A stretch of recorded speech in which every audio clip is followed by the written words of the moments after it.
राधे राधे गुरुजी जी। गुरुजी मैं ये पूछना चाहती हूँ कि जैसे आप लोग हैं सनातन धर्म को बढ़ाते हैं तो मैं आपका सम्मान करती हूँ, जिस तरह देवकी नंदन ठाकुर जी हैं और अन्य लोग हैं तो सारे लोग सनातन धर्म को बढ़ाते हैं। तो क्या है, मैं तो सम्मान करती हूँ लेकिन मेरे साथ जो जुड़े हुए लोग हैं वो कहीं ना कहीं आप लोगों को बहुत गलत कहते हैं, कभी कभी अपशब्द कहते हैं जो मुझे बहुत बुरा लगता है और मैं उनको जवाब भी नहीं दे पाती। उनका कहना है कि आप लोग हैं पैसे को लूटते हैं, ऐसे है वैसे है, हमारे ही पैसे को। उनसे बोलना कि तुमने कितना दे दिया, उनसे बोलना कि आपने कितना दे दिया। बोले आपके घर कब आ गए अनिरुद्धाचार्य जी लूटने, कब तुम्हारे घर डाका डाल दिया, कब तुम्हारे घर चोरी कर ली। बोले जो लोग श्रद्धा से देते हैं उस दिए हुए दान को वृद्ध माँओं की सेवा में, 315 माँओं की सेवा में, 150 बच्चे यहाँ निःशुल्क पढ़ रहे हैं और 30,000 लोग पर डे भोजन कर रहे हैं। 400 गैया की सेवा, अभी 5 से 7 हजार बच्चों के लिए हम एक विद्यालय बना रहे हैं जहाँ निःशुल्क बच्चों को पढ़ाएंगे और केवल शिक्षा नहीं संस्कार देंगे। तो ये सब काम यदि करना है तो पैसा तो लगेगा, और पैसा हम किसी से चुरा नहीं रहे हैं, किसी के जेब में हाथ नहीं डाल रहे हैं। भाई जिसे इच्छा है वो दे रहा है, नहीं इच्छा है नहीं दे रहा है। उनसे बोलना कि तुम्हें गाली, देखो कुछ लोग हमें पैसा देते हैं कि वृद्ध माँओं को हमारी तरफ से भोजन करा दीजिए, और कुछ लोगों के पास बेचारे के पास पैसा नहीं है तो वो हमें गाली ही देते हैं। अच्छे हैं कम से कम कुछ ना कुछ दे ही रहे हैं, इसलिए उनकी गाली भी हमें स्वीकार है। मैं नहीं समझा पाती हूँ, कोई बात नहीं, आप मत समझाओ। तकलीफ होती है मुझे। देखो रावण को कोई नहीं समझा पाया, हनुमान जी नहीं समझा पाए, अंगद जी नहीं समझा पाए, स्वयं राम नहीं समझा पाए, दुर्योधन को स्वयं कृष्ण नहीं समझा पाए। जिसे विधाता नहीं समझाना चाहते उसे कोई नहीं समझा पाएगा, इसलिए मत समझाओ। वो हमें गाली दे रहे हैं ना, हमें उनकी गाली स्वीकार है, कोई दिक्कत नहीं है। पर बोलते हमें पाप लगेगा गुरुजी, मैं क्या करूं, मैं कोई बात नहीं, बहुत बुरा आप उनसे कहो, आप उनसे कहो कि ये सारी सेवा जो गौरी गोपाल में होती है, बोले आप भी शुरू कर दो। हाँ मैंने बोला गुरुजी कि फिर आप कर लो ना। हाँ, ये काम वो बेचारे आप लोग करते।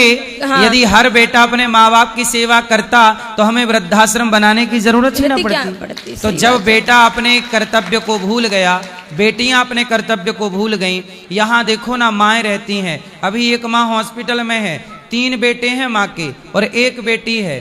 3 बेटों में एक भी बेटा नहीं आया। हमने फोन लगाया कि बेटा तुम्हारी माँ आखिरी सांस ले रही है, 30,000 रुपए रोज का लग रहा है वेंटिलेटर का, 30,000 रुपए रोज, और कोमा में थी 2 दिन।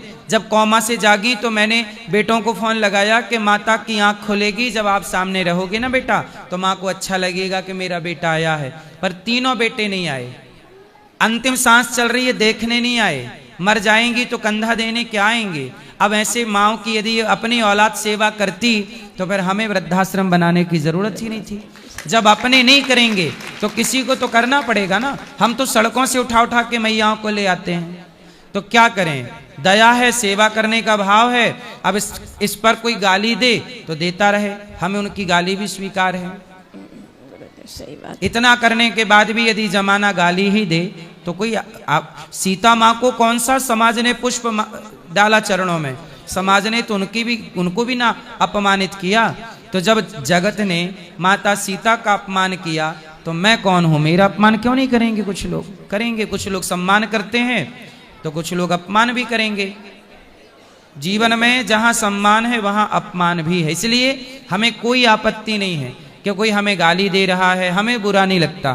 पर मुझे लगता है गुरुजी मैं जवाब नहीं दे पाती हूँ, मुझे बुरा लगता है। जवाब देने की जरूरत नहीं। सबसे खुशी बात होती है कि आप लोग सनातन धर्म को बढ़ाते हैं, मुझे लिए इससे बड़ी चीज और कुछ नहीं चाहिए। मैं तो इतनी भी नहीं कर पाती हूँ, और अगर कोई गलत कहता है तो मैं जवाब नहीं दे पाती तो मुझे घुटन होती है। कोई बात, आप बस इतना कह दिया करिए कि महाराज जी आप ये कह दिया करिए कि आप आश्रम में जाके देख लो, जो सुन रहे हो वो सही है कि गलत है, अपनी आंखों से देखो या फिर आप भी कर लो, बस इतना कह दो। अब उनको देखना है आके देख लेंगे, करना है कर लेंगे। यदि देखो कुत्ते का, कितना भी कुत्ते को शहद चटाओ, कितना भी कुत्ते को अच्छा अच्छा खिलाओ, पर वो भौंकेगा ही नहीं, भौंकेगा। कुछ लोग कुत्तों के जैसे होते हैं, वो भौंकने के लिए ही पैदा हुए हैं। तो उनके भौंकने दो उनको। फिर उन्हें कितना भी समझाओ, वो भौंकने के लिए उनका स्वभाव उनका वो पिछले जन्म में कुत्ते से सीधे शायद कृपा हुई प्रभु की, तो मनुष्य तन पा गए, पर यहाँ भी भौंक ही रहे हैं। इसलिए सबसे सफाई दे, सबको सफाई देने की जरूरत नहीं है। कहते हैं ना कि हाथ कंगन को वारसी, क्या और क्या कहते हैं,